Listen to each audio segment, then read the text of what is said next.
Bonjour à tous. Donc aujourd'hui on fait une petite vidéo sur l'efficacité des wetsuits. La différence en fait si vous n'avez pas de wetsuit et avec un wetsuit. On a fait un test, moi et Jean-Frédéric Fortin, qui est entraîneur de triathlon au club de triathlon Hippocampe à Saint-Hubert. Donc on a fait un test, un petit protocole 400 mètres avec un wetsuit, 400 mètres sans wetsuit pour voir la différence d'efficacité et de vitesse. Donc, c'est sûr qu'on a pris ces athlètes qui sont c'est des jeunes athlètes entre 15, 16 ans et 14 ans. Donc, c'est sûr que c'est des jeunes nageurs qui ont quand même une bonne expérience. On s'attend quand même à avoir une différence, mais pas énorme. On va essayer de répéter l'expérience avec des nageurs, des adultes ou moins d'expérience en natation pour voir la marge de progression entre le wetsuit et pas de wetsuit. Mais ça donne quand même une bonne idée. On s'attendait quand même à des résultats, comment je dirais ça, c'est sûr que les bons nageurs ont un peu moins de bénéfices de nager qu'un wetsuit parce que les bons nageurs ont déjà une bonne position dans l'eau, donc c'est sûr qu'on flotte plus haut, on va plus vite c'est sûr, mais le gain en performance est quand même moins grand qu'un nageur qui est faible, qui nage avec les jambes très creuses, surtout les hommes. Donc lui, un homme qui est faible va avoir un gros bénéfice à juste relever les jambes à cause du wetsuit. Donc, on voulait mesurer ça. En fait, je vais vous présenter les 4 nageurs. Comme je disais tantôt, c'est des jeunes nageurs. Donc, le premier, Olivier. C'est aussi des nageurs qui viennent du volet de natation, qui ont transféré dans le volet triathlon. Donc, c'est des jeunes qui ont quand même une bonne expérience en natation, malgré leur jeune âge. Donc, Olivier, 16 ans. C'est un nageur 3A. Donc, c'est quand même dans les meilleurs nageurs au Québec, là.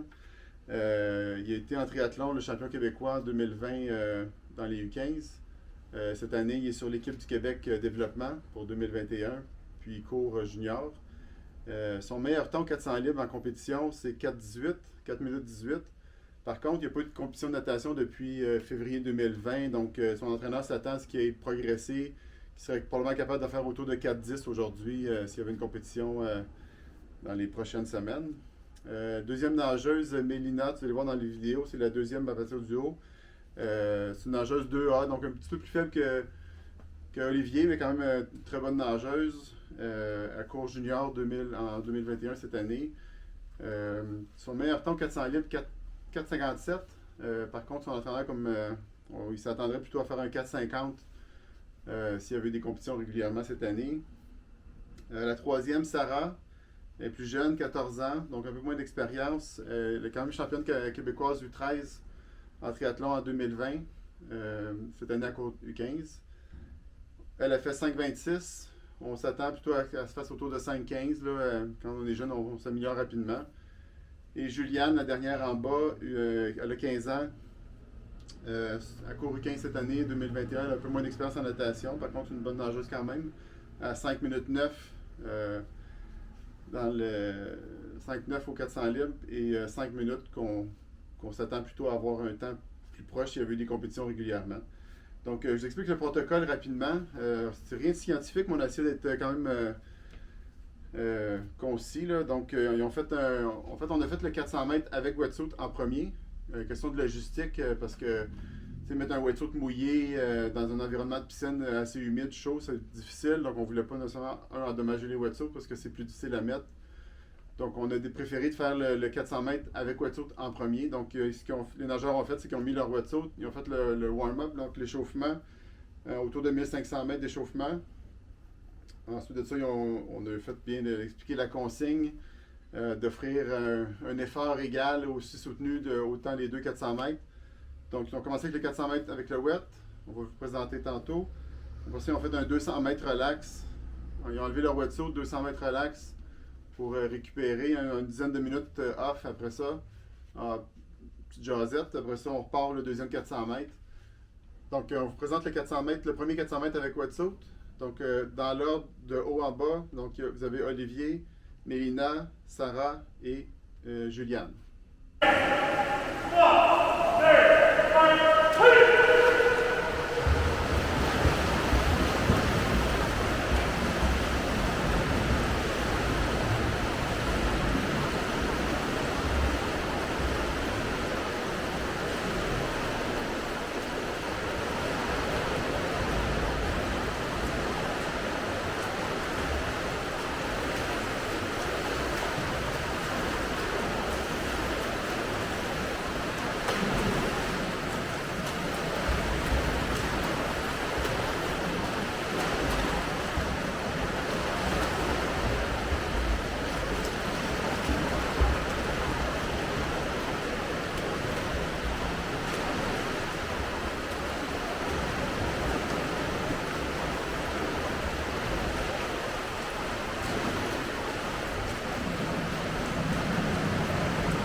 OK, donc vous avez vu le premier 400 mètres avec wetsuit.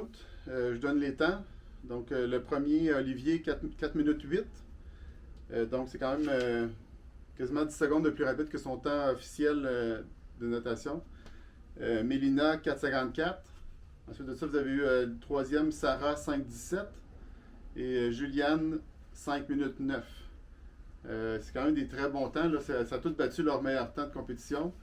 Je vais mettre aussi un fichier Excel là, dans la description pour downloader le fichier. Puis vous allez voir les temps avec les temps par 100 mètres, le temps de passage. Puis vous allez voir les écarts qu'il y a eu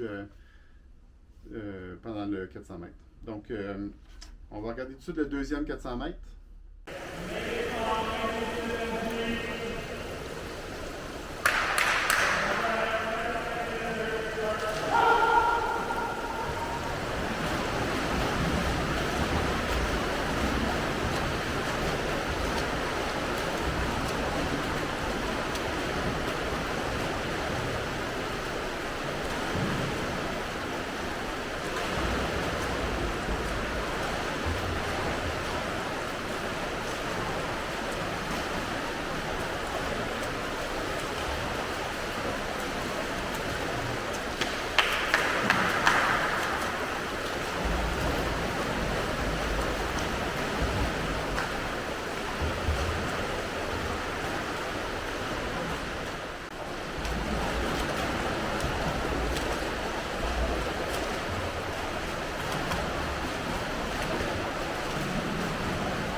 venez de voir le deuxième 400 mètres. Donc, je donne tout de suite les résultats. Vous avez Olivier qui a fait un temps de 4,23 sans wetsuit, donc 15 secondes de plus. Vous avez Mélina qui a fait 5,05, donc 11 secondes de plus. Vous avez Sarah à 5,47, qui a fait 30 secondes de plus. Et puis Juliane qui a fait 5,33 pour 24 secondes de plus. C'est sûr qu'on aurait pu faire le switch différemment, donc mettre l'épreuve sans wetsuit en premier, puis après ça mettre avec un wetsuit en deuxième. Comme je disais tantôt, une question de logistique, c'est plus simple de partir avec le wetsuit. Par contre, je pense pas qu'avec le repos qu'ils ont eu, avec l'expérience qu'ils ont, je pense pas que ça aurait fait vraiment une grosse différence en termes de temps. C'est des nageurs qui récupèrent assez rapidement, puis ils ont quand même eu un 200 mètres de cool-down, plus un bon 10 minutes qu'on a jasé sur la piscine pour qu'ils récupèrent. Puis, fait que je pense pas que ça leur a affecté vraiment le résultat. Fait que je pense que c'est assez fiable. Il n'y a rien de scientifique. On aurait pu reproduire encore une fois, mais l'inverse, pour voir la constante. Mais c'était pas le but de faire une recherche scientifique aujourd'hui. Par contre, ce qui est intéressant de voir, c'est que les deux nageuses qui ont un peu moins d'expérience, ils ont eu un plus gros gain avec le wetsuit. C'est ce qu'on s'attend aussi. Là. Je pense que les nageurs débutants, surtout les hommes qui calent beaucoup des jambes, là, ils ont un gros bénéfice à avoir un wetsuit. On parle de, moi je pense que c'est autour d'une dizaine de secondes par 100 mètres facilement. Là. C'est pas plus, même pour certains nageurs plus débutants. C'est pour ça qu'on veut le tester cet été. On va essayer de refaire l'expérience en lac, donc avec un groupe de nageurs un peu plus faible, plus débutants, adultes, qui représentent plus la masse des triathlètes au Québec. Fait qu'on va essayer de reposter ça plus tard cet été sur notre chaîne YouTube. Donc abonnez-vous tout de suite pour être notifié en fait, pour bien voir la suite des vidéos. Puis n'hésitez pas à commenter les vidéos si vous avez des commentaires à faire, ça nous fait toujours plaisir. Donc merci, à bientôt.